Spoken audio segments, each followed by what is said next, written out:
तो Mumbai police commissioner Hemant नगराले इस वक्त बुल्लीबाई ऐप के मामले में प्रेस कॉन्फ्रेंस कर रहे हैं। आपको नीचे बुल्लीबाई नाम से एक ऐप इंटरनेट पे था, वेबसाइट पे। उसी नाम से एक ट्विटर हैंडल भी था। इस वेबसाइट के ऊपर कुछ प्रतिष्ठित विशिष्ट समाज की महिलाओं के पिक्चर्स लोड किए गए थे और कुछ ऑब्जेक्शनेबल मैसेजेस उसके साथ में दिए गए थे।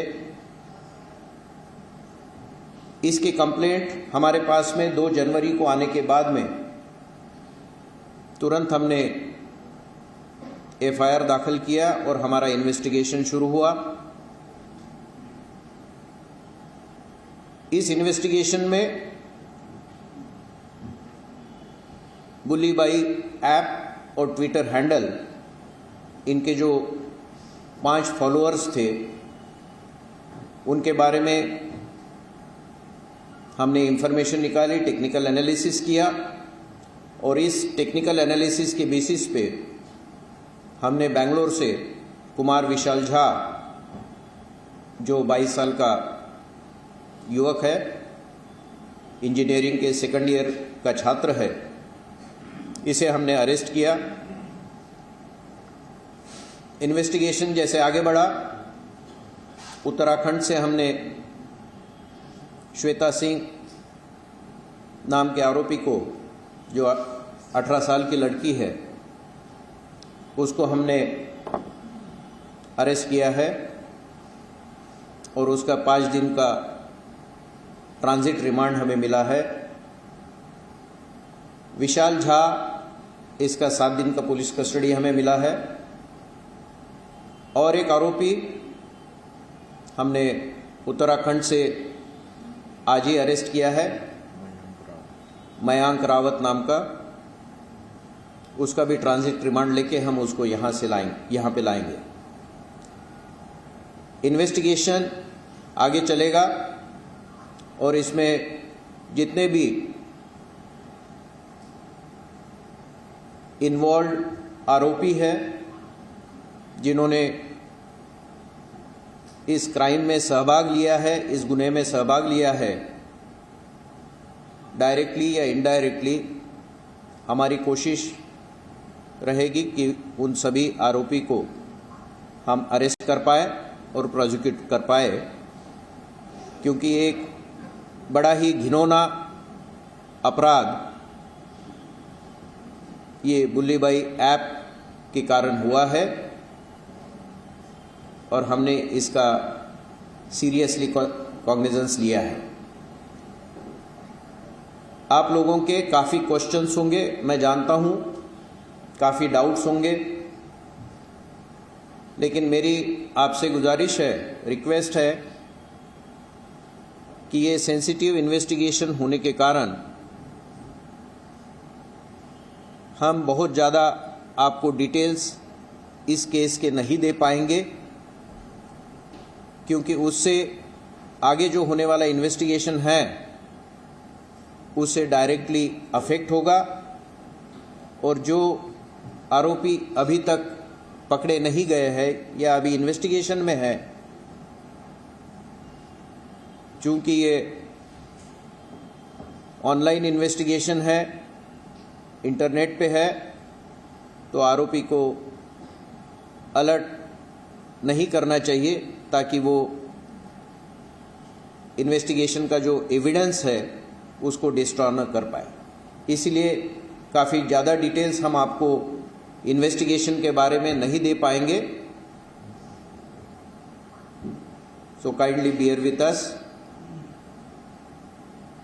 कुछ स्टेट से जहां से हमने इन्वेस्टिगेशन की है और जहां से हमने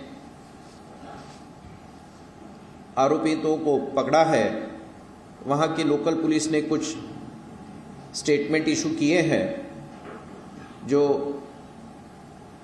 हमारे दृष्टि से योग्य नहीं था, क्योंकि जिस केस के बारे में आपको जानकारी नहीं है, आपके पास में एफआईआर नहीं है, उसके बारे में जनरली कोई लोकल पुलिस जनरली बात नहीं करते हैं, so I will, unless it is authenticated by the investigating unit, मैं आप लोगों से और साथ में ही नागरिकों से रिक्वेस्ट करना चाहूँगा, आपको जो प्रेस नोट दी जाएगी उसमें ट्विटर हैंडल्स मेंशन है, उसमें कुछ ईमेल्स मेंशन है। तो इंटरनेट पे जो भी हमारे नागरिक है जिनको इन लोगों के बारे में कुछ भी पता होगा, कुछ भी डिटेल इंफॉर्मेशन वो दे सकेंगे, तो हमें वो हमारे इन्वेस्टिगेशन में काम आ सकेगी। इसी के साथ मैं अपनी प्रेस कॉन्फ्रेंस पूर्ण करता हूं। धन्यवाद। जय हिंद, जय महाराष्ट्र।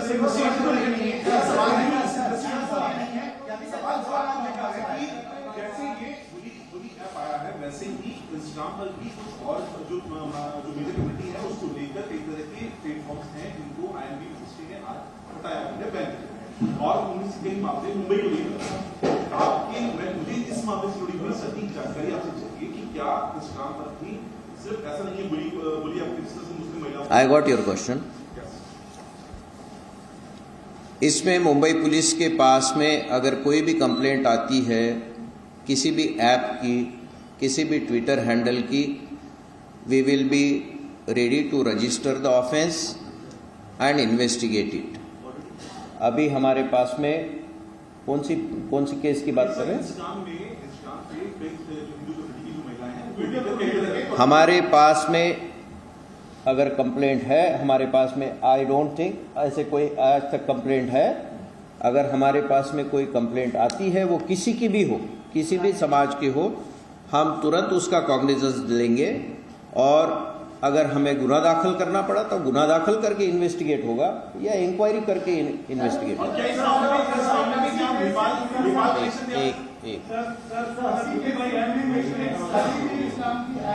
जो जुलाई 2021 में शेयर हुई थी वेब पर, इंटरनेट पर, तो क्या ये जो आरोपी इस केस में अरेस्ट हुए हैं उस केस में भी उनका रोल सामने आया है क्या?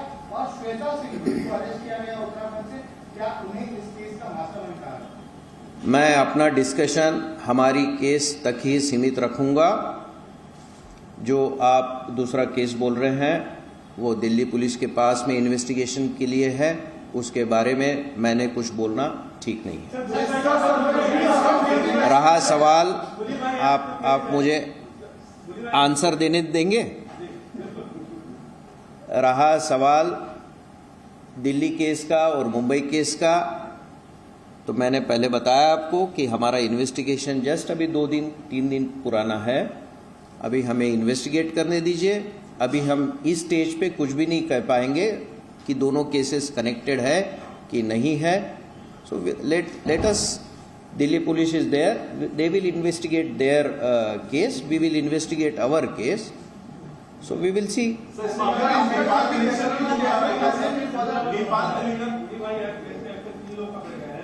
एक की उम्र 18 साल 4 महीने है, दो की 21 साल, इतने छोटे नौजवान हैं। क्या यही लोग पूरे मास्टरमाइंड है? किसी का और दिमाग है, किसी की फाइनेंसिंग होगी, फंडिंग होगी, क्या उसका भी पता लगाया जा रहा है या सिर्फ? मैं अभी आपका सवाल का जवाब दूंगा कि हमारा इन्वेस्टिगेशन अभी शुरू हुआ है। अभी आप एकदम एंड तक कौन मास्टरमाइंड है, क्या है, ये लास्ट स्टेज में पता चलेगा। लेटेस्ट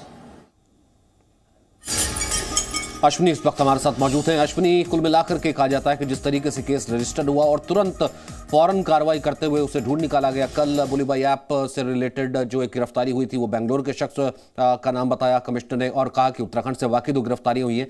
क्या था पूरा मामला, जरा पूरे विस्तार से बताइए, और इस वक्त पुलिस क्या कह रही है, वो कहां तक पहुंची है और क्या थी पूरी शिकायत? जी देखिए, इसमें और भी कई गिरफ्तारियां हो सकती हैं। फिलहाल 3 लोगों की गिरफ्तारी मुंबई पुलिस ने कर ली है। मुंबई पुलिस की साइबर सेल लगातार इस पूरे मामले की जांच कर रही थी, जिसमें श्वेता सिंह नाम की महिला पकड़ी गई है, उत्तराखंड की रहने वाली है। इसके अलावा विशाल झा जो बिहार का रहने वाला है, इंजीनियरिंग का स्टूडेंट है, उसने इस ऐप को डिजाइन करने में, साथ ही श्वेता सिंह से मिलकर इस पूरे जो है घटना को अंजाम दिया है और कैसे इस पूरे सिस्टम को चलाया जाना है, इसकी प्लानिंग की गई थी। आपको बता दें कि नेपाल से भी कनेक्शन सामने आ रहा है, लेकिन अभी तक खुलकर इस पर कुछ जानकारी जो है पुलिस द्वारा शेयर नहीं की गई है। आखिरी कड़ी तक पहुंचने की पूरी कोशिश है कि क्यों इस तरह का ऐप बनाया गया, इसका मकसद क्या था, किस तरह से जो है सिलेक्टेड महिलाओं को टारगेट जो है किए जाने का प्लान किया गया और फिर पुलिस को गुमराह करने के लिए जो है एक जो है अलग संगठन का नाम इस्तेमाल किया गया। यानी कि कहीं ना कहीं ये जो पूरा रैकेट है अब जो है मुंबई पुलिस की रडार पर आ चुका है। धीरे धीरे उस शख्स तक पहुंचने की कोशिश जो है मुंबई पुलिस द्वारा की जा रही है, जो इस पूरे मामले में मास्टरमाइंड है। और कैसे घटना रिपोर्ट हुई थी और पुलिस तक कैसे साइबर जो है ये शिकायतें पहुंची थी? जी देखिए, शुरुआत में चूंकि दिल्ली से मामला शुरू हुआ, मुंबई में जो है मामले दर्ज हुए, जिसके बाद चूंकि ये एक तरह से डिजिटल प्लेटफॉर्म पर, सोशल साइट्स पर जो है ये शिकायतें जो है आई थी। इसके बाद एक शिकायत मुंबई पुलिस के पास पहुंची। मुंबई पुलिस की साइबर सेल ने इस पे इन्वेस्टिगेशन शुरू की। इन्वेस्टिगेशन में पहली गिरफ्तारी हुई विशाल की, इसके बाद उत्तराखंड की रहने वाली श्वेता सिंह की और तीसरी गिरफ्तारी जिस शख्स की हुई है उसे अभी तक जो है मुंबई पुलिस जो है रास्ते में है, उसे जल्दी मुंबई लाया जाएगा। विशाल झा को 10 दिनों की रिमांड जो है मिली है कोर्ट की तरफ से और आगे की जो छानबीन है फिलहाल वो पुलिस कर रही है, ताकि इस पूरी जो है साजिश और जो पूरा षड्यंत्र रचा गया महिलाओं को लेकर उनकी तस्वीरें डालकर नीलामी की जो बात की जा रही थी, तमाम जो घटनाएं हुई हैं, जो साजिश रची गई है, उसके तह तक जाने की पूरी कोशिश फिलहाल चल रही है। जी बिल्कुल। और वहीं बीजेपी नेता राम कदम ने बुलीबाई ऐप को लेकर कहा है कि कुछ लोगों में इसके जरिए हिंदू समाज को बदनाम करने की कोशिश की है। तो बीजेपी का बड़ा आरोप है कि हिंदू समाज को बदनाम करने की कोशिश, ये राम कदम कह रहे हैं। फिर मुस्लिम महिलाओं के बारे में बुलीबाई ऐप के द्वारा कुछ बदनामी वाली बातें सामने आई। षड्यंत्र के तहत कुछ लोगों ने तुरंत हिंदू समाज को बदनाम करने का दुस्साहस किया। हालांकि वास्तव यह है कि कुछ ऐसे ऐप इसके अतीत में भी है, वर्तमान में भी है, कि जिन ऐप के द्वारा हिंदू महिलाओं के प्रति भी इसी प्रकार की बदनामी वाली बातें उन ऐप में हैं। तो जब कोई ऐप बनता है तो वह ऐप बनाने वाले लोग अपनी मार्केटिंग के लिए इस प्रकार की बदनामी वाली बातें उस ऐप में डालते हैं। यह उनकी विकृत मानसिकता है, इसमें किसी धर्म का कोई संबंध नहीं है। चलिए, अब तक इस पर सियासत नहीं थी, एक नया एंगल कहीं ना कहीं राम कदम ने इस पर दे दिया कि ये हिंदू समाज को बदनाम करने की साजिश। Presenting B News app available on Google Play and App Store. Download it now.